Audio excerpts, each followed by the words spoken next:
Assalamualaikum warahmatullahi wabarakatuh. Jadi ini mungkin video singkat ya.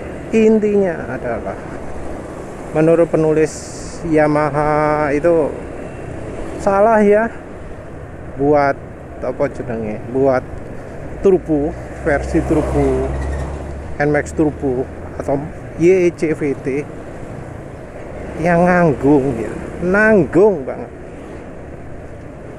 Jadi mungkin kalau di media ada yang share, banyak sih media, nggak cuma satu. NMAX itu bisa irit, bisa boros. Maksudnya boros tentu tenaga ekstra. Dibuat kencang bisa, dibuat irit bisa. Tapi ya sayangnya itu berlebihan. Karena yang disebut irit itu bukan irit betulan.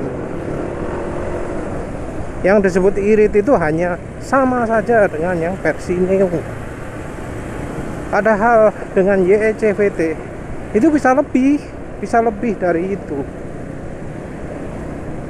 Apalagi ketika dari rasio AFR-nya juga pengapiannya bisa dirubah.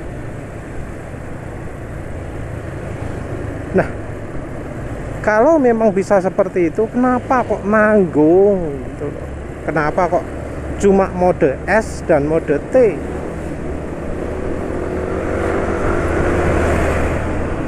Kok nggak ada mode E? Harusnya ada mode E itu, ekonomi ya, mode ngirit, mode N, mode ngirit. Padahal sebenarnya kalau mau Yamaha pasti bisa. Kenapa kok ya cuma sampai mode T saja? Buat lebih kencang dari normal bisa. Kenapa tidak bisa buat yang lebih irit dari normal? Karena toh ya yang namanya namanya konsumsi bahan bakar itu hubungannya juga dengan kecepatan toh ya, dengan RPM. Bila di kecepatan yang sama RPM-nya lebih rendah, ya lebih irit toh. Pastinya kalau misalnya bisa membuat rasio gigi itu lebih kecil, lebih padat, ya mestinya bisa membuat lebih longgar, lebih rileks.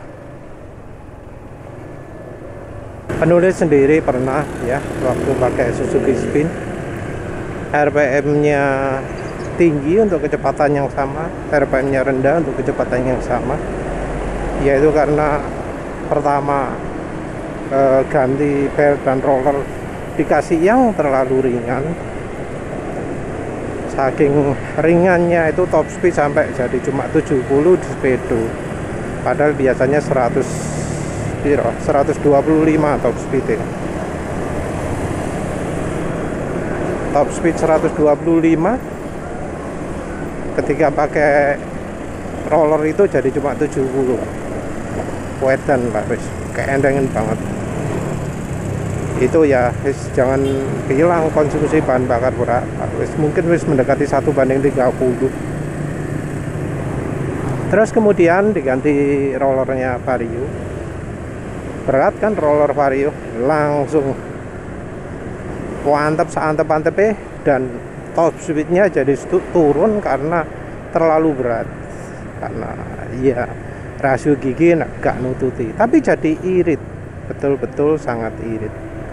Walau dipakai gaspol-gaspolan ya, tapi gaspol gak bisa melayu, gaspol gak melayu, tapi jadi irit, benar-benar kerasa iritnya. Dan waktu penulis jual kondisinya ya wis 60 km per liter ya, harian real time-nya. Jadi kondisi real bisa 60 km per liter lebih. Ini ngitungnya ya dari beli bensinnya tiap hari berapa, jarak tempuhnya. Jadi rupiah lah wis ketoro. Terus yang berikutnya ya apa ya, ya motor bebek sih ya. Motor bebek kan bisa RPM rendah, apalagi setelah beli busi dengan 3 elektrode Wah, itu mantep banget itu. RPM bisa rendah sekali, bisa sangat irit sekali. Motor yang normalnya 30 km per liter, motor bebek, ya maklum karbunya karbu buruk sekali ya, karbu kualitas rendah. Itu terus ya mungkin bisa mendekati 50 km per liter. Anehnya motor bebek penulis kok malah lebih boros ya, walau sudah pakai eco riding dibanding dengan Suzuki Spin.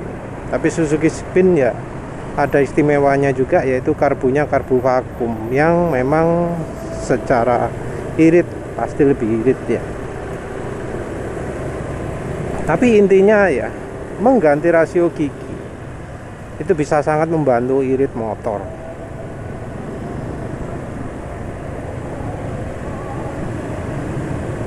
Mau nggak irit gimana? Lawang jalan kecepatan sama-sama, misalnya 50 km per jam. Yang satu anggap aja lah 5000 rpm, yang dua pakai 4000 rpm, kan lebih irit 4000 rpm. Nah, YECVT mampu dibegitukan, punya kemampuan untuk itu. Tapi kok ya mengapa nggak ditawarkan? Apalagi sekarang sudah ada apa ya, keluhan-keluhan gitu loh, keluhan-keluhan mengapa kok malah boros ya motor NMAX turbo ini, walau pakai mode T ya, walau pakai mode T boros.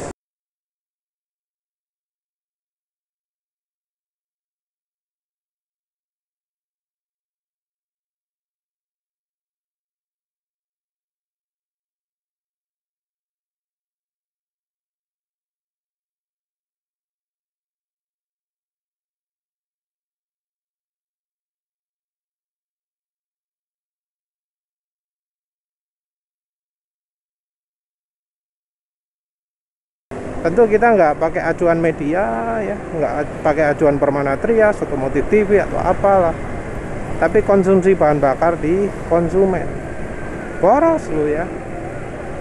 Dan dari baca apa ya, komentar atau postingan yang ada di grup NMAX Turbo, kesannya boros ya, kesannya boros. Padahal Yamaha punya kesempatan untuk bikin NMAX Turbo itu irit, tapi kesempatan itu dilewatkan. Ini asli bikin penulis nggak paham. Apa memang Yamaha itu telah mengakukan kerjasama dengan Honda? Ayo pasar sepeda motor kita bagi.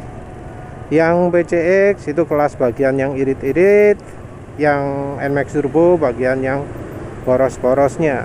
Jadi walau NMAX Turbo itu punya kemampuan untuk irit, kita nggak buat jadi irit, tapi kita buat jadi agak lebih boros. Karena ya namanya pabrik motor itu kan opsi ya, semua tergantung opsi. Kayak Blue Core itu adalah contoh ketika pabrikan menerapkan opsinya. Motor 125 cc itu kan harusnya tenaganya ya yang top, yang melimpah. Tapi di 125 cc Blue Core itu bukan tenaga yang jadi fokus, tapi apa? Iritnya. Jadi kapasitas ditambah itu untuk kejar irit. Dan yang terjadi adalah beneran, walau cc-nya lebih besar, Mio Blue Core itu lebih irit daripada Mio J. Tenaga lebih besar, motor lebih irit. Seandainya fokus ke boros, mungkin jadi kayak Xeon ya, Xeon RC 125 cc tapi fokus tenaga. Beda dengan Mio Blue Core yang fokus ke iritnya. Jadi Yamaha kalau mau ya bisa lah bikin NMAX yang irit, tapi entah mengapa dilewatkan kesempatan itu. Nggak paham lah. Kayaknya ya memang bener ada kerjasama antara pabrikan Jepang untuk pilah-pilah pasar. Mungkin ya bener antara pimpinan Yamaha dan Honda itu sebenarnya akur. Yang nggak akur kan cuma sales tok ya, tapi dari pimpinan tertingginya akur, buat kesepakatan, buat ya kerjasama. Bisa jadi seperti itu. Ya wes lah, itu ya memang cuma kecurigaan, tapi ya sayang banget lah ya, kenapa kok NMAX Turbo itu nggak ada mode iritnya. Ya wes, itu saja. Terima kasih sudah menonton. Assalamualaikum warahmatullahi wabarakatuh.